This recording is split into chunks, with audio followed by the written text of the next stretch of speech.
लेकिन अब आइए आज की कहानी पर आते हैं। बात ये 2013 की है। अलीगढ़ में एक परिवार रहा करता था जिनका नाम था देवेंद्र। देवेंद्र परिवार के मुखिया थे। फैमिली में पत्नी, 3 बेटियां और कुछ रोजी रोटी की तलाश में फिर देवेंद्र को अलीगढ़ छोड़कर फरीदाबाद आना पड़ा और फरीदाबाद में ही वो नौकरी कर रहे थे। बच्चे सब साथ थे। तीनों बेटियां उनकी पढ़ रही थी, लेकिन एक बेटी अलीगढ़ में स्कूल में ही पढ़ रही थी, 12th में। 3 दिसंबर 2013 देवेंद्र की बड़ी बेटी जो अलीगढ़ के स्कूल में पढ़ रही थी, वो फरीदाबाद आती जाती रहती थी। तो एग्जाम से पहले वो यहाँ घर पे थी, फिर एग्जाम देने के लिए वो अलीगढ़ चली गई। हाफ ईयरली एग्जाम था। वहां एग्जाम देने के लिए वो 3 दिसंबर 2012 को गई। अपने मामा के घर में रह रही थी क्योंकि परिवार तो यहां आ चुका था। उसके जाने के 9 दिन के बाद 12 दिसंबर 2013 को अचानक देवेंद्र शर्मा अलीगढ़ में एक गांधी पार्क पुलिस स्टेशन है, वहां जाकर एक रिपोर्ट लिखाते हैं। रिपोर्ट ये लिखाते हैं कि उनकी बेटी को किडनैप कर लिया गया है। 12वीं में पढ़ने वाली एक लड़की, और वो अभी शायद बालिग भी नहीं हुई थी। उन्होंने कहा कि वो उसको किडनैप कर लिया गया है। तमाम जगह ढूंढ लिया, मिल नहीं रही है। पुलिस रिपोर्ट लिख लेती है। इसके बाद पुलिस पूछती है कि आपको किसी पे शक है तो आप बताएं। तो देवेंद्र फरीदाबाद में जिस जगह वो रहते थे, जिस इलाके में, उसी में पड़ोस में एक लड़का रहता था, जय, जो उनकी बेटी का ही हम उम्र था। उसका नाम लिखाते हैं कि उनकी बेटी के साथ उसकी दोस्ती थी, कई बार बातचीत करते हुए भी देखा था, और जय ने ही मेरी बेटी को किडनैप किया है। अब अलीगढ़ पुलिस स्टेशन में मामला दर्ज होता है। चूंकि बेटी अलीगढ़ से गायब हुई थी उनकी, एक लड़की की किडनैपिंग का मामला था। अलीगढ़ पुलिस मामले की तफ्तीश करती है और इस सिलसिले में अब वो फरीदाबाद पहुंचती है, क्योंकि इल्जाम जय नाम के एक लड़के पे लगाया गया था और वो जय फरीदाबाद में रहता था। अब पुलिस आकर फरीदाबाद में जय की तलाश करती है और तलाश करते हुए घर पहुंचती है। जैसे ही अलीगढ़ पुलिस जय के घर पहुंचती है, कहानी में एक दूसरा ट्विस्ट आता है। जय के माँ बाप बताते हैं कि वो खुद परेशान है और उनका बेटा गायब है और बिना बताए हुए घर से कहीं चला गया है, और ऑलरेडी उन्होंने फरीदाबाद में उसकी गुमशुदगी की रिपोर्ट लिखा रखी है। अलीगढ़ पुलिस रिपोर्ट की कॉपी देखती है, थाने में जाती है। पुलिस वाले फरीदाबाद, जो हरियाणा पुलिस है, इस बात की तस्दीक करती है क्या इनके घर वालों ने कुछ वक्त पहले ही आकर अपने बेटे की गुमशुदगी की रिपोर्ट लिखाई थी, और हम तलाश कर रहे हैं, मिला नहीं। अलीगढ़ पुलिस बताती है कि देवेंद्र नाम के शख्स ने जय पर ही उनकी बेटी के किडनैपिंग का इल्जाम लगाया है। अब दोनों पुलिस को जब ये सारी चीजें पता चलती है तो फिर ये इन्हें आपस में ऐसा लगता है, जो आमतौर पर हमारे इर्द गिर्द बहुत होता है, कि दोनों जवान थे और हो सकता है दोनों में प्यार हो और दोनों के घर वाले शादी के लिए तैयार ना हो, इसलिए एक दूसरे के साथ कहीं चले गए हों, भाग गए हों, कुछ वक्त के बाद अपने आप आ जाएंगे। ऐसे मामलों में आमतौर पर शुरुआती पुलिस की सोच यही होती है, चाहे स्टेट कोई सा भी हो, कि अगर एक लड़का और एक लड़की गुम है, गुमशुदगी की रिपोर्ट लिखाई है, तो यही मान के चलते हैं कि दोनों अपनी मर्जी से भागे हैं, कुछ वक्त के बाद आ जाएंगे। तो अलीगढ़ पुलिस और फरीदाबाद पुलिस दोनों इसी सोच के साथ शांत हो गई और शांति से बैठ गई कि भटकने की जरूरत नहीं, दोनों अपने आप आ जाएंगे। इसके बाद धीरे धीरे वक्त बीतता गया। देवेंद्र की बेटी का कोई सुराग नहीं मिला, जय का भी कोई सुराग नहीं मिल रहा है।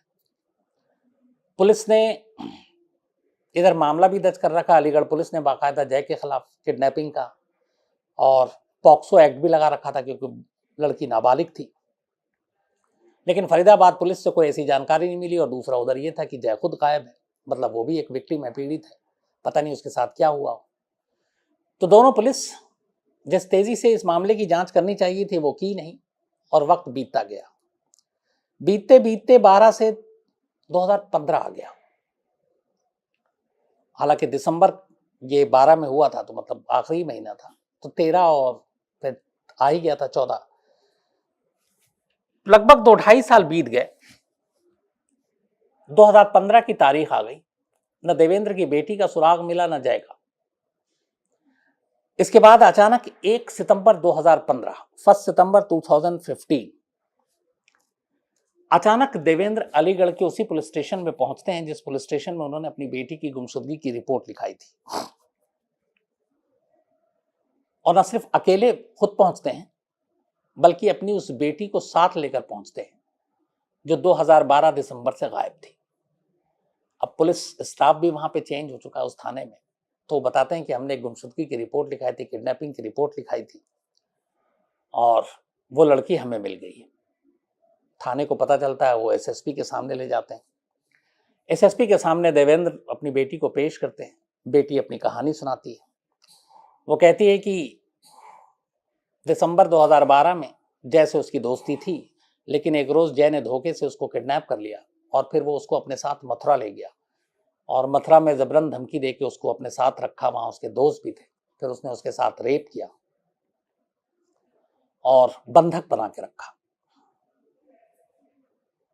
पूरी कहानी दहराने वाली थी कि लड़की करीब 2 साल तक बंधक बनी रही, लगातार रेप होता रहा। लेकिन इससे भी ज्यादा जो हैरान करने वाली बात आई थोड़ी देर के बाद, वो देवेंद्र ने एसएसपी साहब को बताया कि देखिए वो उसको अपने साथ ले गया, किडनैप करके रखा, धमकी दी और अब मेरी बेटी को छोड़ दिया जब हाल में ही वो प्रेग्नेंट हो गई है और अब वो गर्भवती है और ये हमारी मासूम बच्ची के साथ उसने क्या किया है।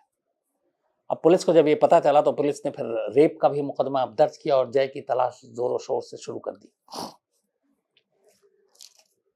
अब पुलिस मामले की जांच कर रही है, फिर फरीदाबाद के चक्कर काट रही है, जय का सुराग लगा रही है। इधर जय के घर वाले परेशान है, माँ बाप परेशान है कि लगभग 3 साल बीतने को है, बेटा अभी तक मिला नहीं है, क्या किया जाए। अब अलीगढ़ पुलिस और दूसरी तरफ फरीदाबाद पुलिस दोनों मामले की जांच कर रहे हैं और कोई सुराग नहीं मिल रहा है। इस दौरान में लड़की का स्टेटमेंट दर्ज हो चुका था। अब अलीगढ़ में एक एसएसपी भी बदल गए, नए एसएसपी आए और इत्तेफाक से नए एसएसपी वो थे जिनको आप क्राइम तक में हमने सुना भी, किस्सा गोई के माहिर राजेश पांडे जी।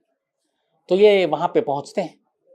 पहुंचने के बाद सारे केसेस, अलीगढ़ के ये एसएसपी बने थे, तो सारे एक दिन बैठकर इन्होंने कहा कि जो पुराने पेंडिंग केसेस हैं उसकी फाइल निकालो। तो जब सारी फाइल निकलने लगी तो फिर इस लड़की की भी फाइल आई उनके सामने। तो पता चला कि एक ऐसा मामला जो 2012 का था, एक लड़की को किडनैप किया गया, लड़का आज तक मिला नहीं। अब इस केस पे नजर पड़ी तो उन्होंने कहा इस केस में स्टेटस क्या है। तो पता चला कि केस सॉल्व ही नहीं हुआ, जय का कोई सुराग नहीं मिला। लड़की जरूर मिली है और लड़की प्रेग्नेंट है। इसके बाद उस लड़की ने एक बच्चे को जन्म भी दे दिया। यहां तक अपडेट थी। अब पूरे केस को पढ़ने के बाद, तफ्तीश करने के बाद पुलिस ने कहा कि कुछ ना कुछ गलतियां हुई हम लोगों से, जिसको हम कुछ जो लिंक है वो मिसिंग है। फिर चारों तरफ मुखबिर और पुलिस के सोर्स लगाए गए, पता किया गया कि आखिर जय का सच क्या है, इस लड़की का सच क्या है। कोई सुराग नहीं मिला। अब तक करीब 3.5 साल बीत चुके थे। इसके बाद पुलिस ने एक रोज देवेंद्र को बुलाया। राजेश पांडे जो एसएसपी, उन्होंने कहा कि देवेंद्र पांडे से पूरी कहानी उगलवाने की कोशिश करते हैं कि आखिर क्या रिश्ता था, क्या मामला था। तो बुलाया जाता है। देवेंद्र वही सारी कहानी सुनाते हैं जो उन्होंने रिपोर्ट में लिखाई थी, बेटी की किडनैपिंग, जय के ऊपर शक, फिर उसके बाद बेटी का वापस आना, बेटी का प्रेग्नेंट होना, फिर एक बच्चे को जन्म देना।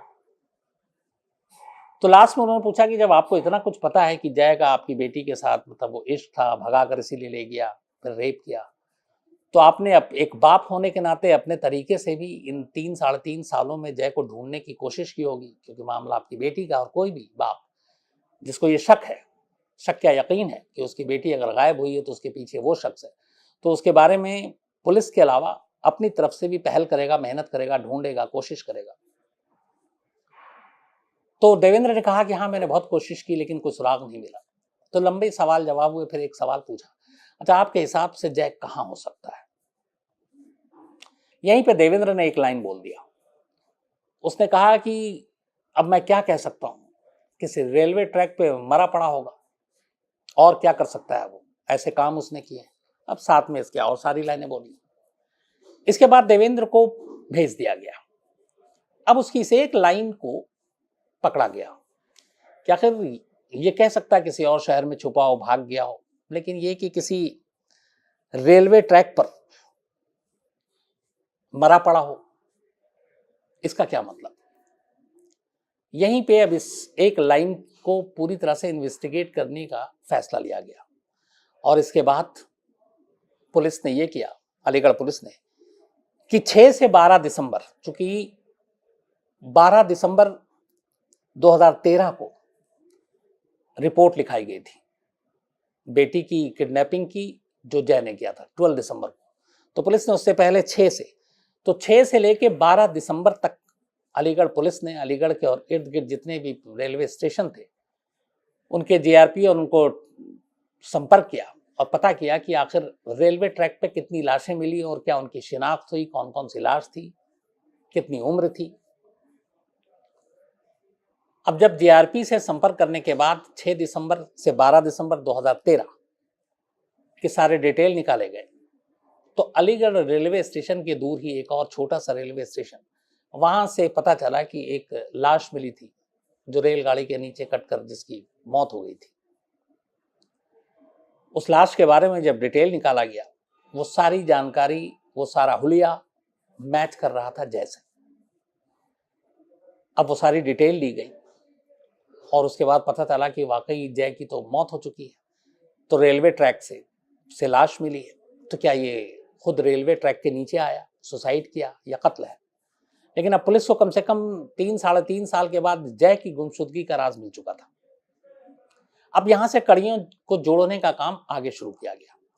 अब पुलिस ने जब ये गई थी 12वीं के एग्जाम देने 3 दिसंबर से लेकर 12 दिसंबर तक, अब उस लड़की के बारे में सारी इन्वेस्टिगेशन शुरू की कि ये फरीदाबाद से 3 को आई एग्जाम देने के लिए, 12 दिसंबर को गायब हुई, किडनैपिंग के बाप ने रिपोर्ट लिखाई, तो ये 9 दिन तक कहाँ थी?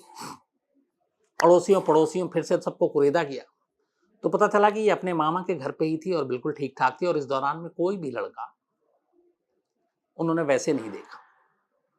लेकिन फिर एक शख्स ने एक कहानी बताई, एक चश्मदीद था, और उस कहानी के बाद पुलिस ने इस लड़की के पिता देवेंद्र और उसके मामा, इन दोनों को, जिनका नाम प्रमोद है, थाने बुलाया और उसके बाद इनसे सख्ती से पूछताछ की। जब पूछताछ की तो 3.5 साल पुरानी वो रहस्यमयी कहानी का पूरा सच सामने आ गया।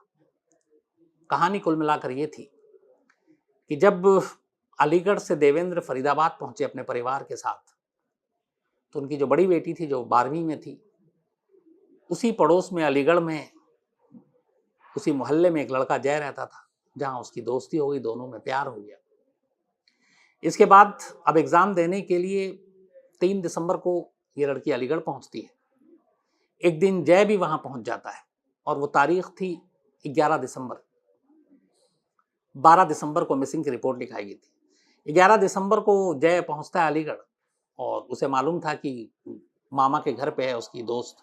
वो मामा के घर पे जाता है, घर पे उस वक्त कोई नहीं था, दोनों तन्हाई में मिलते हैं और इत्तेफाक से उसी दौरान मामा वहां पहुंच जाते हैं और दोनों को देख लेते हैं। इसके बाद मामा देवेंद्र को बताते हैं, फिर देवेंद्र और लड़की के मामा ये दोनों मिलकर जय का कत्ल करते हैं। कत्ल करने के बाद लाश को ले जाते हैं ट्रैक पर और रेलवे ट्रैक पे इस तरह से डाल देते हैं कि ट्रेन आए तो ऐसा लगे कि यह हादसा है या सुसाइड है, और फिर वो वहां से चले आते हैं।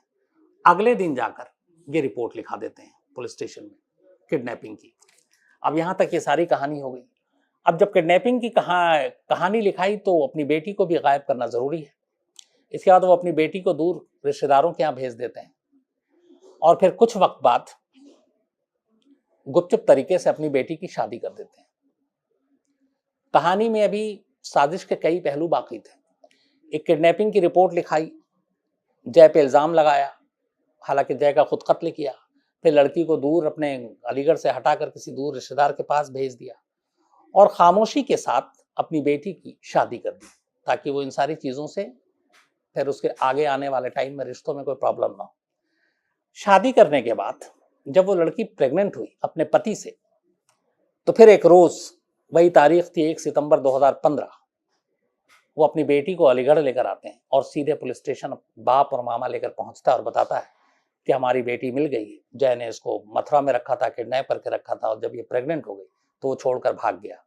हकीकत ये थी कि उनकी बेटी शादी के बाद अपने पति से प्रेग्नेंट हुई थी, लेकिन यहाँ पे जय को पूरी तरीके से गुनहगार साबित करना था, इसलिए वो लाए, और न सिर्फ ये बताया कि प्रेग्नेंट है, बल्कि बाद में जब बच्चे का जन्म हुआ तो भी पुलिस के पास गए कि देखिए हमारी बेटी ने एक बच्चे को जन्म दिया है और उसका गुनहगार अभी गायब है। बट हकीकत ये थी कि उस जय को ये लोग पहले ही मार चुके थे।